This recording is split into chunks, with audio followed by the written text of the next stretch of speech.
Which do you think will fall faster to the ground? A piece of paper or a book? For this experiment, you will need a piece of paper and a book. Hold the piece of paper in one hand and the book in the other. Make a prediction. Which is heavier? Which will fall to the ground faster? I think this Frankenstein book will fall to the ground faster. I think that because it's heavier. Stand on top of a chair. Make sure to be careful and drop the paper and book from the same height at the same time. 3, 2, 1.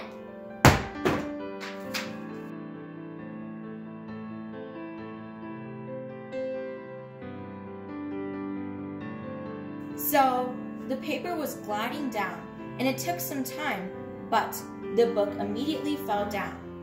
Now, crumple up the piece of paper into the smallest, tightest ball you can. Again, carefully stand on top of a chair. Now, drop the book and the crumpled piece of paper at the same height and the same time. 3, 2, 1. Whoa! They both fell down at the same time.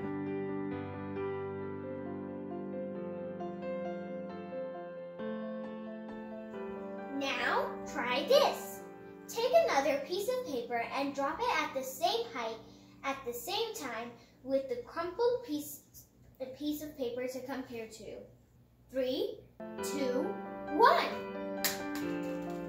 Whoa! The crumpled piece of paper fell down faster.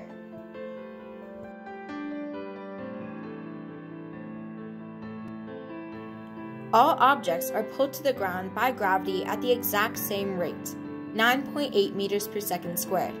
This means that, theoretically, all objects should fall to the ground at the same rate.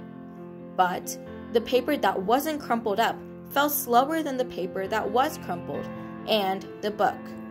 When the paper is smooth, it exposes a large surface to the air beneath it, which slows its descent.